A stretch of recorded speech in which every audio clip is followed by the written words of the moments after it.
Hey, this is George Lynch, and you're on BackstageAxxess.com, where the real show begins.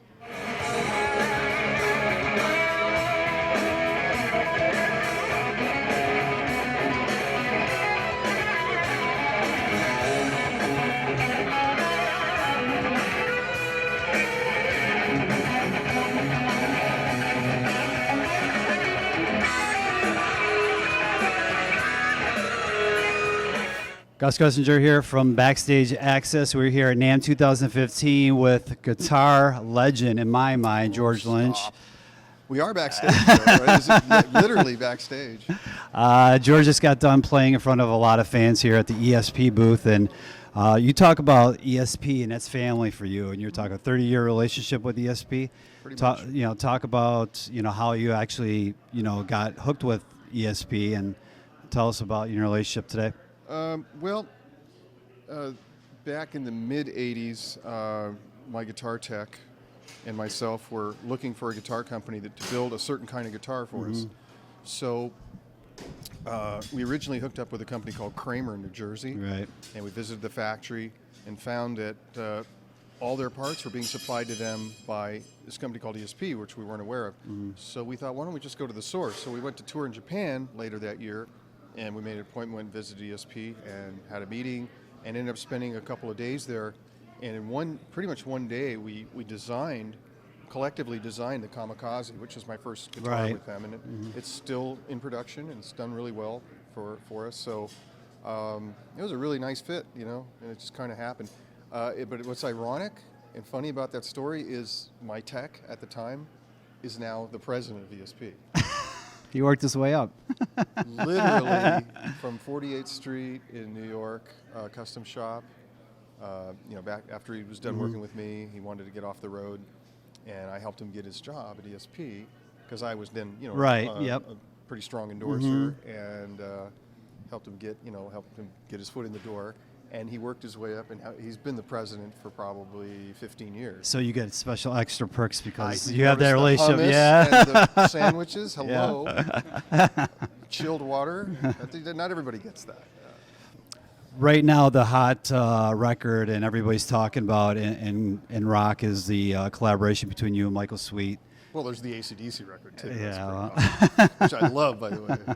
Right. But thank you. Yeah, I don't really have my finger on the pulse.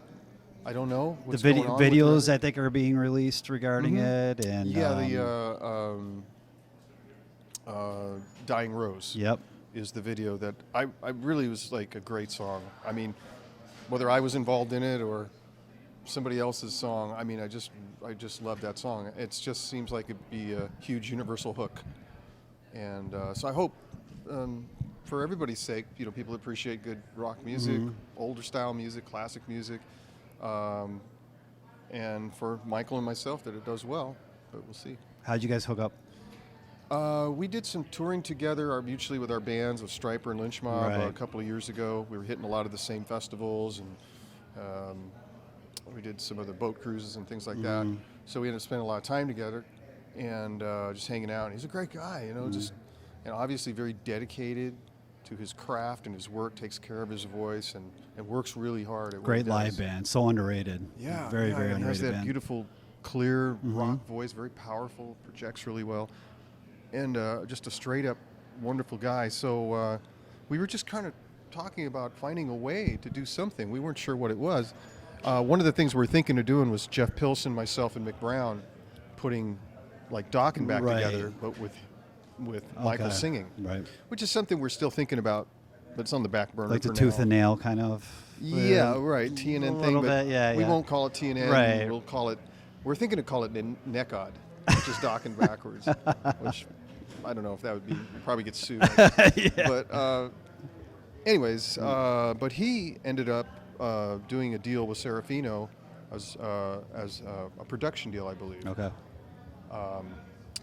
And wanted me to play guitar on it, and he's got Tichy as well, and James Lomenzo, obviously. And we all know each other. I mean, both those guys have been in Lynch Mob. And Brian's everywhere. Brian, yeah. He's everywhere, Right. literally. Yeah, he is. And he lives not far from me, so Okay. we spend a lot of time together. He actually played on the new Lynch Mob record that's coming out next year on And that's Frontiers. also talking to you about, Yeah, too. I'm getting ahead of myself. I'm sorry. Only to Rise actually is going to be coming out, and I don't have a date, but it's going to be within, I believe, the next month, if I'm right. I thought it was like the end of January, but Okay. you know what? Nobody tells So a couple me weeks, anything. maybe next week. I don't know. I don't have a date, but a track September actually is kind of really a heartfelt track on that regarding 9/11, and Right. you know, how did you guys come up with that? I didn't write any lyrics on this Okay. record. I just wrote the music. Well, I mean, between you and Michael, how did you guys come up? I with wrote everything independently. We worked independently and All right. remotely. He worked on the East Coast. I worked on the West Coast. He was with Brian and James Okay. in the studio out there, and I just kind of threw the ideas down on my end, sent them out to them. They worked on it, developed them, sent it back to me, and I finished them, sent them back. He finished what he had to do vocally. We never ever. You know, were in Pro the same room Tools, together. amazing. I'm not saying I wanted to do the record like that. It's Yeah. just the way that worked out. Right. But the end result is the bottom line. Yes, It was timing. unnecessary for me to go out there because I have a very guitar-centric studio that I've spent a lot of time on. I dial it in. I know my sound. You know, I got my rig. To move all that to the East Coast Right. isn't really going to happen. So if I got out of my element, would that be better? I don't know. Mm-hmm. You know, if I flew out there, I would be sort of not knowing what I'd be getting. Right. You know, I know my mic pre's, my signal path, you know, my compressors, my mics, my room, my amps, my cabinets, everything's dialed, you know. I don't want to mess with that, you know, if I don't have to, you know. So, but it worked out. And you were talking about the new Lynch Mob record, which I believe just came out, right?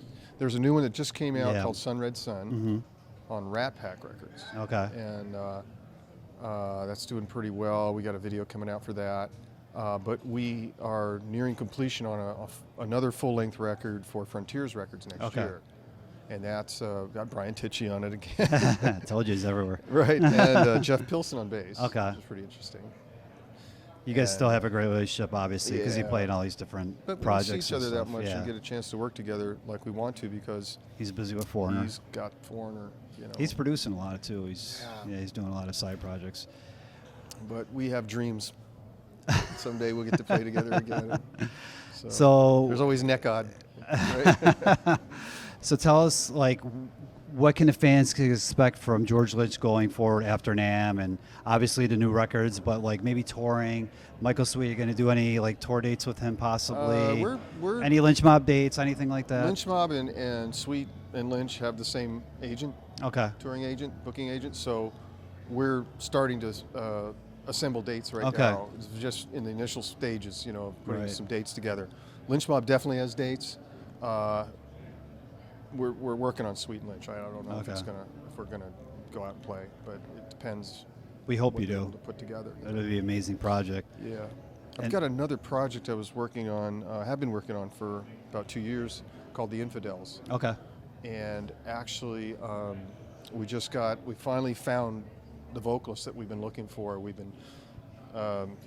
were working with Sendog for a second from Cyprus. Then we had another couple of guys we used that just kind of fell out. So now we're working with Angelo Moore from Okay. Fishbone. Okay. Oh, yeah. So it's the rhythm section from War. Okay. Yeah. That's Yeah, interesting. That's yeah, a while it's- back. Yeah. Yeah, no, it's in fact, Pancho Tomaselli, the bass player, is an ESP endorser. Okay. He's fantastic. All Plays right. with Cheech and Chong, Okay. plays with War, plays with Tower of Power. All right. Phenomenal bass player. All right. And Sal Rodriguez on drums, who's equally phenomenal. Just digs the trench and builds a groove like you just wouldn't believe. It's How do you just balance insane. everything? You know what? I so love playing with these guys. It's just like, what we do is we just go in the studio and just jam, and just magic happens. So we ended up having a song. They just kept rolling tape. We had a 17-minute song that was actually cohesive, that we didn't think of. We Right. just sort of jammed it, and all these parts, and they're really legitimate parts, and it just evolves, and it's magical, and it's inspired, and it's like, damn, we got to put this out. How do you put out a 17-minute Right. song? Right. I'm really proud of it, man. I love the band, so we're going to be working on that too. And then is that gonna be like a touring outfit, or is that just kind of That recording? could be. Yeah, that could be. Yeah. I would like to go out and do that because that would be just so much fun. Right. I mean, if it's clubs, I don't care. Right. You know, just it'd be fine. Yeah. You know, we're all used to doing that kind of stuff. The other thing I'm working on too, lastly, I just want to mention was the film Shadow Nation. Yep. I've been working on for Okay. half a decade now, and there's a band associated with that. It's Shadow Train, All right. and so it's a double. We've got a double soundtrack CD that we recorded, and the film is being screened up in Seattle next week. So it'll be coming out hopefully, you know, sometime earlier this year Cool. if everything goes according to plans. Are you nervous about it? Yeah, I know, because you know I learned a lot, and I learned how much I didn't know, and why I had probably no business being, you know, making a film or being Right. involved. And I Yeah. didn't make it, but you know, I was involved. But you know, films require a lot more money and time and even expertise, I imagine, than records. You know, Yeah. there's a lot. Well, you're used to the broader record business. I Yeah, mean, record I thing think is if like- vice versa, somebody was in another, they might say, oh, you know, take a different approach. I you don't know though, because No. when you do a record, it's like when you do a film, you do a record too. right. That's just one tiny piece. Yeah, of it. yeah. Then you got to do all this other Yeah, stuff. a lot more people involved in the film. It's a massive Yeah. undertaking. It really is. I mean, unless you just do some maybe little personal kind of film where you're, you know, you got a backpack and your buddies are Right, an traveling around indie with a handy film, cam. right. Okay, but you know, we were trying to be, you know, we were trying to do more than we could really pull off. So. And I think you see in the film that there's a lot of heart there. You know, we really give a shit about what we're doing, which is why we did it. Is this gonna, like, how are people gonna actually see this besides That's the magic question Okay. right there. straight to DVD maybe? Oh, I would even go for that. Yeah, all right. Possibly. But, you know, we've been here for a while, and I'm sure George wants to get with his wife and the ESP family, but website that everybody can go to check out everything you just I told came me. with this really weird name for my website, so it's hard to remember. It's called GeorgeLynch.com. Jesus, I would have never guessed. I subscribe to this company that names your site.com, and yeah, paid them a bunch of money, and they gave me that name. GeorgeLynch.com. Check out everything he just said regarding the movie and the other side projects. Michael Sweet, Lynch and Sweet. That's going to be coming out very short. That's actually like next week, possibly within the next couple weeks. So check that out. Lynch and Sweet. Oh.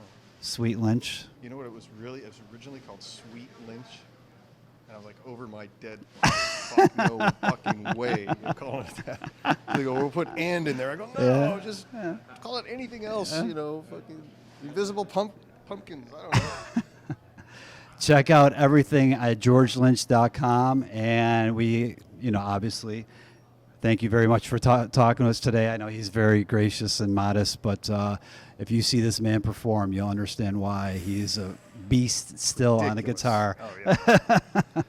BackstageAxxess.com. Thanks for taking the time. All right, thanks, guys.